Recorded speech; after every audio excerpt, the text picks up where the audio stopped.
Hi, I'm Rob, and hang on a minute, this isn't Ask Rob and Rob. No, we've hijacked it, Rob. We've hijacked it. It is not Ask Rob and Rob. We've hijacked our own show, but we had to do it because we've had an Ask Rob and Rob go out every Tuesday, except over Christmas, for goodness knows how many years. But we had to break from the norm this week because typically, Rob, just after our monthly market update, which is only 4 days ago, a whole host of news has come out. And we didn't want to wait another month or even until Thursday to bring you this news because it's really interesting. And a lot of it, Rob, is really positive. It is. Well, let's start with a hip hip hooray for no recession. Woohoo! Oh, yeah. So in Q4, we were flat. Our GDP in the UK was flat, which meant that we did not go into a recession. So the third quarter, it was negative, and the fourth quarter was flat. So to have a recession, you need 2 negative quarters in a row. So we start again. Will Q1 be negative? I don't know. I'm not so sure it will be now, based on everything that's happening. And even if it does, will Q2 be negative? Well, based on some of the positivity in the market right now, and we'll come on to it, I'm not so sure. And Rob, this is a long way from what was being predicted just a couple of months ago. A couple of months ago, we were in for a very long recession. I think up to 2 years was quoted by some. I think, was it the Bank of England that said 2 years recession? I think it was, yeah. So a 2-year recession, well, I can't see that happening. And there's some doubt whether we get a recession at all. And the Bank of England have revised it. A few weeks ago, they said it would be 1 year now. But as we had flat figures in Q4, I'm not so sure, Rob. Even if it does go into a very quick, shallow recession, it's a long way from what was being predicted. Yep, and it was meant to be shallow in the first place. Then they said, oh, actually, it's going to be less shallow. And now they go, oh, it's going to be less shallow and it's going to be shorter. So you could almost put this in the who cares bucket because a recession is just like a technical definition, this whole 2 quarters business. But it fits into this theme of everything being consistently less bad than originally predicted. If you remember back to last September and the mini budget and all that, it was so grim. The news flow and the predictions about what's going to happen were unbelievably negative. And ever since then, I'm not saying everything's been brilliant, but everything's been less bad than everyone thought it would be then and steadily improving.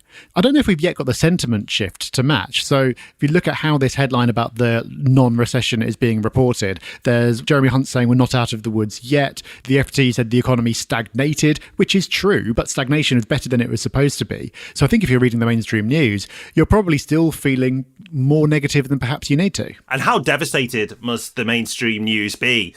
Because they were probably all ready to announce recession, dine on that doom and gloom, and they've not been able to. Makes me happy. Makes me very happy. You know what else makes me happy, Rob? Is that house prices were stable in January, according to Halifax. So we reported last week that Nationwide had said that prices had fallen a bit in January. Well, Halifax disagree, and their data suggests that the market was flat in January, which came as quite a surprise to pretty much everyone, including ourselves, because we predicted that the first part of the year would probably be the toughest part of the year for the property market. And based on Halifax's numbers, not actually that tough. No, and you always get this divergence between Halifax and Nationwide, and like which of those is correct is sort of a non-question because ultimately none of it matters. What really matters is like what your individual property's worth, which are never going to be the same as the average. And these indexes don't include cash purchases anyway, which is a third of the market. So we're not saying, oh, forget what we said about Nationwide. Actually, house prices aren't falling. Maybe they are. Maybe they're going to fall a bit further. But it continues to fit into this theme of things being less bad than people were saying they would be. Now, interestingly, the Royal Institute of Chartered Surveyors also came out with their market survey in the last few days, which is where they talk to estate agents and valuers about what they're seeing in the market. And they're no more cheerful than they were over a 3-month time frame. So unchanged from their last report when you ask them what they think is going to happen over the next 3 months. But their expectations over the next 12 months have improved. And when you average it out, the average expectation of their members is now a 2% fall in prices over this year, which is less than the 2.5% that they previously had. So this, Rob, feeds into the view of the world that you put forward in our predictions, and which I agree with, of the first quarter being the worst and then the year gradually improving. But even the first quarter doesn't seem to be as bad as people generally thought it would be. No, and it's not as bad as we thought it would be either. I did expect the first quarter to be a little bit tough, but it's not seeming to play out that way. And that's reflected by some of the biggest builders in the UK. 3 of the top 5 have released results with cautiously optimistic commentary. And let me give you a quote from Bellway. This is what Bellway have released in the last few days. The reservation rate subsequently improved throughout each week in January, reflecting both a seasonal pickup and some easing of affordability pressures, as both wages rise and the recent fall in mortgage rates began to take effect. While still lower than the start of our prior calendar year, we have been encouraged by the visitor numbers at our outlets in January, which were significantly ahead of the levels in the fourth quarter of 2022. So again, this seems to fit the theme. No one's claiming that there's as much activity in the market as there was this time last year. Of course there's not. Everyone knows that. But again, far better than the last quarter of last year. Again, improving week by week. And again, already we're at a point better than they probably thought it would be. Now, Bellway alluded to mortgage rates improving. And again, in the last few days since we recorded the last podcast, so much has happened. HSBC have launched a new 5-year fix. And that 5-year fix is at 3.99%.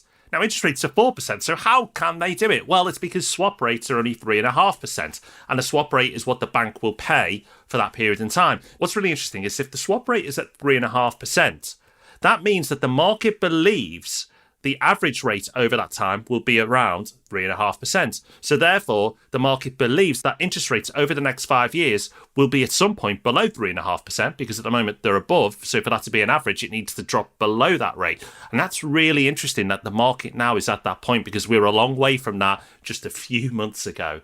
So now you can get a 5-year fix at 3.99. You can also get a 10-year for the same rate as well. And the 10-year fix is not that far off from what we were looking at before Liz Truss and our lovely crew had that wonderful budget that changed the world for a few months. That is a really, really good rate. To get a 10-year fix for under 4% is fantastic. Now, these mortgages are for owner-occupiers, but they are the core part of the market. Yes, as investors, we're very interested, but if owner-occupiers don't have good rates, then the market will really suffer and fall. And something we've talked about over and over again is we don't see this as like '08, because '08, the credit market dried up. There was no credit. And therefore, the markets suffered in a big, big way because you couldn't get lending at any reasonable rate. The reason why we were fairly confident when we made our predictions a month ago that the market would not crash, between us, Rob said the worst could be a small fall of 2%. I said it could be as high as 4%, but we both settled somewhere in the middle. Now, I'm convinced more than I was in January that there will be no market crash. So I've said it already on the podcast when we did our predictions, but now I'm adamant there'll be no market crash. And the commentators who've been saying the market is going to crash are starting to look, even in February, very, very silly. Now, there's 10 months left and we might end up with egg on our face, but the direction of travel is in a direction of travel of positivity. Does this mean we're back to where we were at the beginning of last year? No. But are we in a what seems relatively stable, normal market with data that seems quite encouraging? Absolutely, yes. And Rob, you touched on something before, and I think that is really, really important. Is sentiment hasn't caught up yet. But for me, that's what makes all of this really interesting. That's why I love doing a podcast, because we get ahead of the sentiment and we tell you a little bit in advance of what's happening in the market.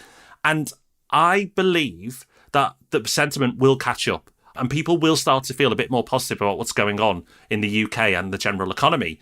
But they haven't got there yet. And for me, that creates opportunity. What do you think? Well, like you said, Rob, there's a lot of year left and people ultimately need to make up their own minds and make decisions based on their finances, based on what they think is going to play out. But I think what we're starting to see now, and what we've consistently seen over the years that we've been doing this podcast, is that letting the mainstream media be your investment guide is not the best move. And that goes for whether they're being super positive or super negative. And it's normally one or the other. So if you are aligned with our view of the world, which you don't have to be, of course, you can come to different views. But if you are aligned with our view of the world, then, well, for me, that creates an opportunity because there's this window while everyone else is still in doom and gloom mode, which means you can get out there and take opportunities that weren't there 6 months ago and may not be there in another few months when sentiment catches up.